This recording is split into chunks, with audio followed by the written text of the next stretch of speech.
Archives of Prasar Bharati presents the timeless treasure of golden era.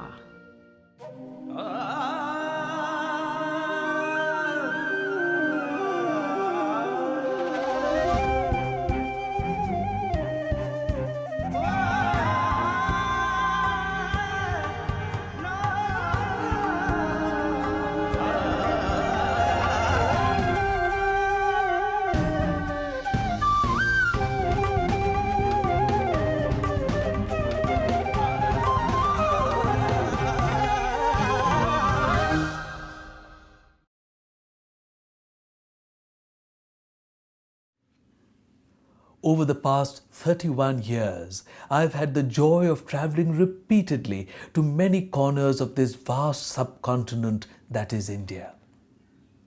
It is amazing to see how landscapes, culture, food, music, dances, and even languages change every few hundred kilometers that you drive. You see the highest mountains of the world, great seas, bountiful rivers, and best of all, a people whose thoughts and heritage go back a few thousand years. Join us on an enthralling journey. I am traveling again across the whole of India to bring you spectacular India.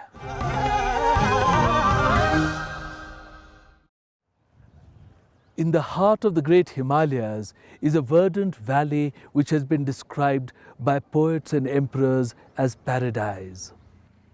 Over the centuries, this beautiful vale has seen the blossoming of many of the most beautiful flowers of the philosophy of man. Kashmir has always been a renowned center of Hindu and Buddhist philosophy. In ancient times, it was known as Sharada Peeth, or the seat of the deity of learning. The Kashmir Valley, right from ancient times, we have material evidence that comes to us from at least the 5th century onwards, and before that, plenty of inscriptions as well, is actually one of the most important centers for the development of not just the culture and philosophy of the Indian subcontinent, but of Asia. And in fact, the material remains and the archaeological sites that one still finds in Kashmir, both of which can be classified as Hindu and Buddhist, and which speak of a time when the Valley of Kashmir was really, Hyun Sang also would have described it as the center of the world, would have been a place where philosophies were born. We do know that the 11th century aesthetician and philosopher Abhinav Gupta, whose philosophy of aesthetics has really influenced the development of Indic art, lived there. But also before him and after him, the most important philosophic ideals were born in the Kashmir Valley. These ideas, when they interacted with the culture of the world, and literally the cultures of the rest of the world met in the Valley of Kashmir, which served as a crucible for their interaction. And there was this beautiful exchange and interaction of ideas, which, as we all know as art historians, leads to the flowering of exquisite cultures. And so it happened in the Valley of Kashmir as well. When the kings of Tibet wanted to bring back the pure knowledge of the faith, they turned to the Valley of Kashmir. Scholars were sent from Tibet over the high passes into the Valley of Kashmir to learn from the teachers there, to learn Sanskrit, to translate texts from Sanskrit into Tibetan. And it is to Kashmir that all of them went, braving the high passes which would have taken them months and months. In fact, most famously Rinchen Zangpo, who even today is called the great translator and the key person in the re-establishment of Buddhism in the entire belt of the Trans-Himalayas, traveled to Kashmir on 2 occasions. It was here that the Indian philosophy of aesthetics was developed in great detail by the philosopher Abhinav Gupta in the 10th century. It is in Kashmir that Shaivism rose to its fullest heights. The manifestation of Shiva in the beauty of the world around us was worshipped as Shakti.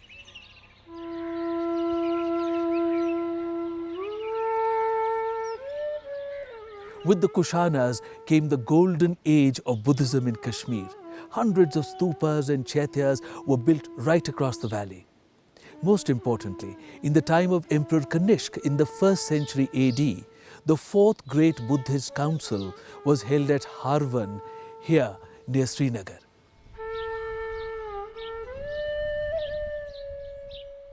Learned monks and scholars converged here from all over to discuss and to interpret sacred Buddhist texts.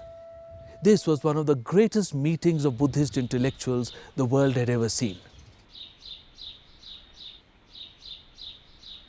From the 1st to the 12th centuries, the Valley of Kashmir was one of the most important centers of Buddhist learning. Here, Buddhist thought constantly interacted with Kashmir Shaivism. The Indian philosophy of aesthetics was also most highly developed in this beautiful valley.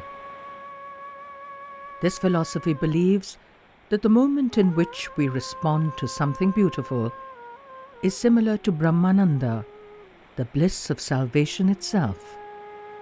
We are transformed by our appreciation of beauty.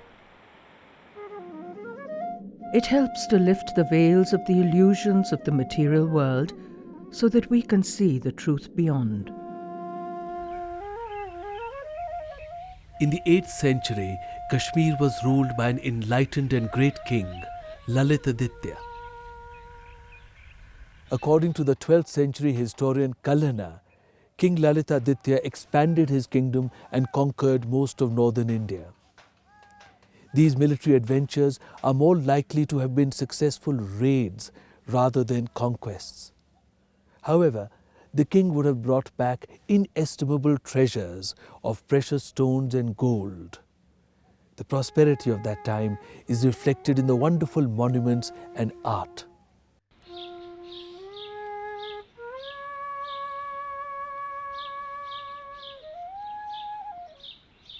King Lalitaditya made a large Vishnu temple and a Buddhist chaitya at Parihaspura. In the 8th century, this would have been one of the greatest religious centers of the world. Though in ruins now, the scale of the monuments speaks of their former glory. These would have been the models for stupas and temples all over Central Asia in the 8th century.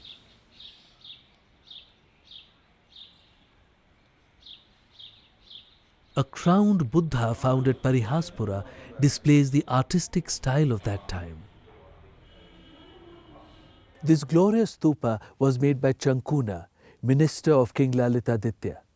Such was the cosmopolitan culture of that period that while the king was making a Vishnu temple, his minister was making this Buddhist stupa.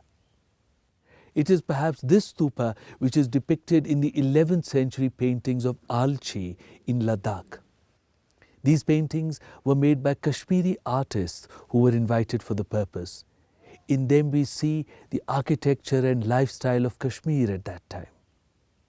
While the art of the Kashmir Valley from the 8th century to, let's say, the 13th century does not survive in Kashmir itself, we know about it through the art, paintings, sculptures, architecture that were made by artists from the valley in the Trans-Himalayan desert lands such as Ladakh. These styles, of course, we know travel to Kinnaur and Spiti, paintings in western Tibet. And it's in these images that we get an idea of the lifestyles of Kashmir at that time. One of the most telling images, in fact, is found in a 3-story temple in the monastery of Alchi in Ladakh, where as part of a much larger sort of image on the wall, you see in a painting made on the clay dhoti of an 18-foot large image of Avalokiteshwar, which really represents one of the most lasting documents of Kashmiri culture. You see a little temple to Tara, the goddess Tara, who is recognized as one of the most important Vajrayana Buddhist deities of that time, made right next to, in fact, as part of the same building complex, of a larger temple to Balaram of the Vaishnav cult. Now, an image such as this, where worshippers can have both the deities of two faiths made right next to each other, is telling of the culture of that time and of the shared faiths and the shared beliefs of different faiths and the great culture of interaction that existed at that time. The historian Kalana writes about the colossal gold, silver and copper Buddha statues and Vishnu statues which were kept in these temples. These would have continued the tradition of Brahad or colossal Buddhas, which was first seen in the Kanheri caves of Western India. The tradition of Brahad Buddhas was also later seen in Ladakh, in Bamiyan, in China and in Japan. The temples of Kashmir have a remarkable architectural style of their own. These are quite unlike the styles of North and South India. Greek and Central Asian influences are seen in the triangular pediments enclosing a trefoil arch. A massive temple dedicated to Martand, the sun, was built by Lalitaditya at a commanding location above Anantnag. Except for the colossal 13th century sun temple at Konarak in Odisha, this is the largest temple made to the sun ever in India. It is also the largest Hindu temple in Kashmir.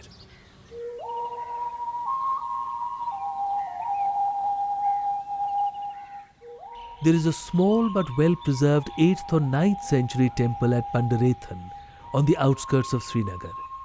It is a Shiva temple. This figure of Indrani, the wife of Lord Indra, was found here. An earlier 7th century colossal head of Shiva was also found at Pandarethan.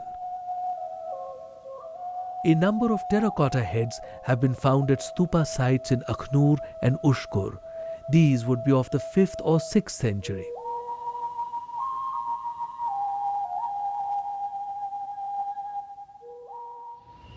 It was the 9th century. King Avantivarman, the founder of the Utpala dynasty, built two magnificent temples at Avantipura. One was dedicated to Shiva and the other to Vishnu. The Avanti Swami temple here, dedicated to Vishnu, was modelled on the lines of the Martand Sun temple, though this one is much smaller. Though the temple is in a ruined state, a few panels survive to the side of the steps leading up to the temple. These show the exuberance of the sculptural style of Kashmir in the 9th century.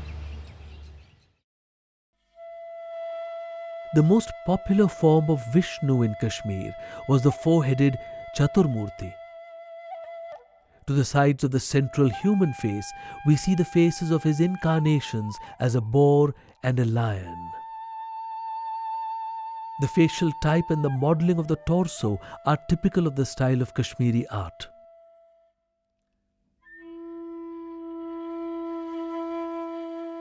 Unlike earlier austere forms of Buddhism, the Mahayana and the Vajrayana schools flourished here. Earlier Buddhism was mainly an ethical message which called upon each person to seek his own salvation through self-discipline. The new form of Buddhism brought the concept of bodhisattvas. These were beings who had postponed their own salvation to help others in the world. They would lead other men and women to salvation. Followers could turn to them and pray for their help. The Mahayana form of Buddhism was filled with the beauty of life and of the beauty of nature seen everywhere in the valley. This marked the beginning of a great spread of the Buddhist faith northwards through the great Himalayan passes to the other countries of Asia. In the 7th century, Xuanzang, the Chinese pilgrim traveller, visited Kashmir. He found that it was a flourishing centre of Buddhism which rivaled the importance of Eastern India. The Chinese pilgrim found many stupas and thousands of monks here.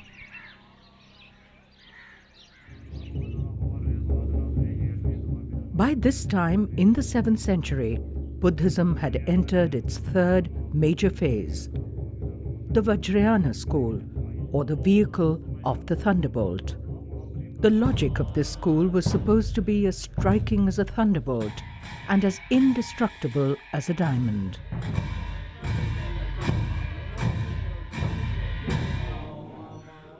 The complex rituals, chants, and mudras or gestures of Vajrayana Buddhism were codified in the form of tantras. Tantra literally means to carry on knowledge. The formidable mountains that ring the valley did not prevent Kashmiri monks from traveling constantly to Tibet, Central Asia, and China. Between the 4th and 10th centuries, they took the teachings of Buddhism far and wide. Kumara Jiva was the son of Kumarayana from Kashmir. He is one of the greatest names in Chinese Buddhist history. Bronzes and manuscripts with paintings were also carried to distant lands by these teachers. This spread the aesthetics of Kashmiri art far and wide. The Trans-Himalayan lands of Spiti, Kinnaur and Ladakh are a magical place. The tallest mountains of the world stand guard here. Ancient culture is preserved till today in this great crucible. In this land where everyday life is a challenge, Buddhism arrived very early. Emperor Kanishka made the Sani Stupa in Ladakh in the 1st century AD. We are at Mulbek, 35 kilometers southeast of Kargil. This is on the ancient trade route which connected Kashmir to Leh in Ladakh. Along with the movement of goods, Buddhist culture and Kashmiri art travelled along this route. Behind me is a massive Maitreya Buddha statue over 20 feet tall. There are 3 such colossal statues in the Kargil district. These mark the movement of Kashmiri art and Buddhism into Ladakh. We see here the artistic style of Kashmir in the 8th and 9th centuries. We see also the close similarity of the iconography of the Shiva statues. There are other such colossal Buddhas and rock carvings of the 7th to the 9th centuries along the trade routes. In 975 AD, King Yeshe O of Guge in Tibet sent Rinchen Zangpo to Kashmir. This arduous journey was made to bring back scriptures with the original and pure knowledge of the faith. The mission was also to bring back artists to build, paint, and sculpt new temples in Guge. Rinchen Zangpo spent 17 years in Kashmir, completing his own education and guiding his disciples. In the years to come, he became known as the revered Lhotsava, or Great Translator. His translations brought to Guge the true knowledge of Buddhism which the king had sought. In the 4th century, in the Buddhist centers of Kashmir, the Yogacharya school of thought had developed. It was believed that the most effective way to attain the truth was through meditation or yoga. The aim of yoga is to become one with the eternal.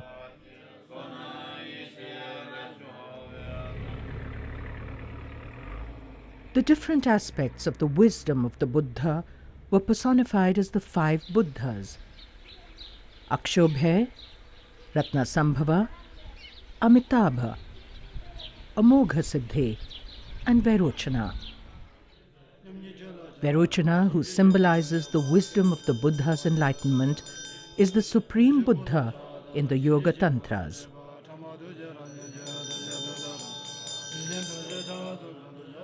Rinchen Zangpo had studied scriptures related to mandalas of Vairochana during the time he spent in Kashmir.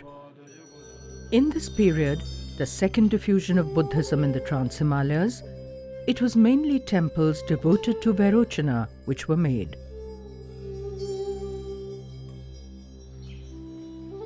It is believed by the people of the Trans-Himalayan lands that Rinchen Zangpo made 108 monasteries and temples. He had brought 32 artists to Guge from the valley of Kashmir. They were to create the foundations of a lasting tradition of Buddhist art. The painters and sculptors from Kashmir brought with them a highly sophisticated form of art.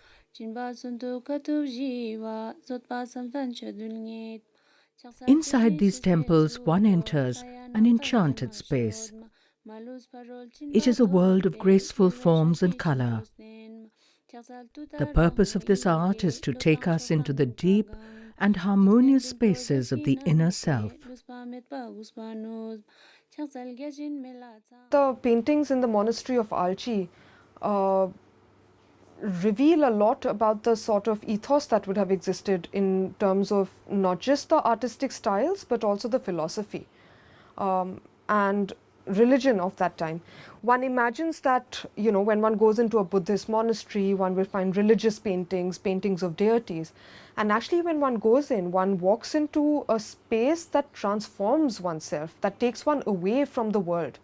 While there are mandalas with deities, the artist really seems to be coming into his own when depicting the world around the deities.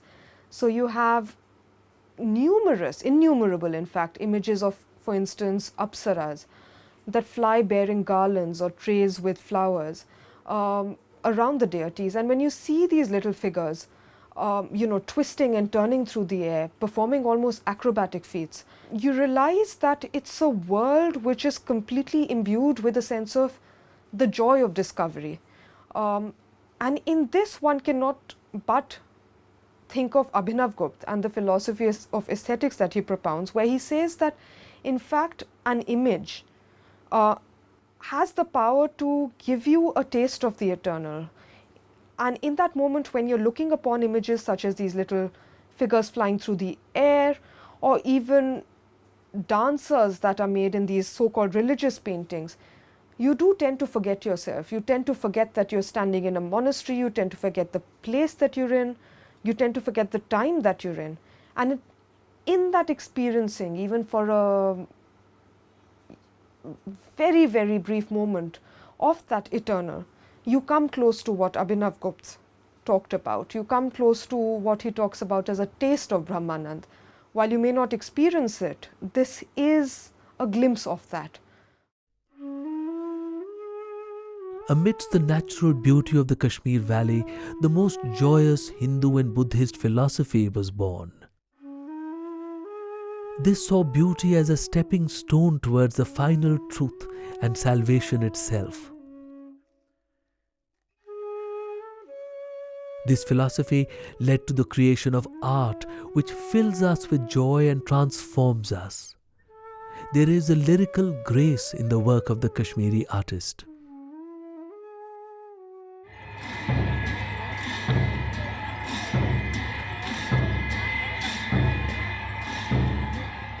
The legacy of ancient Kashmir is continued till today in the lands of Ladakh and Himachal Pradesh.